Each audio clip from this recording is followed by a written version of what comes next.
This is my brother, and we recently visited him in New Zealand. And, he likes to ride his lawnmower, but he also likes decks. He lives right above the ocean, and we decided he needed a little bit more deck, or deek, as they call it in New Zealand.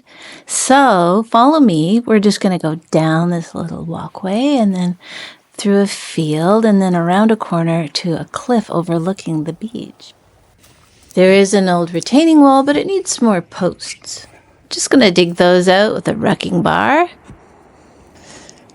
And then hand excavate for some new posts, which means mixing up some new concrete. So hand mixing that in the wheelbarrow. And down we go, bracing on the hill to get the concrete in the hole, then leveling and plumbing everything. And now that the posts are all roughly in... Okay, I'm already screwed it up. They just need to be the same height.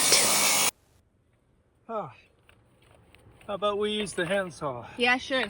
Once the posts are all the same height, we just hammer in a couple of these beams. Always vegetation, it's just everywhere. But what a view. I mean, is this going to be a great deek or what? Well, that improves it from here. So then we're going to have the actual joists put on, and they sit up on top of the beams. And we have to use plates because of the extremely high winds and earthquake potential. So you can kind of see the whole thing coming together. It's not so hard to build a deek. See where we've reinforced things a little bit.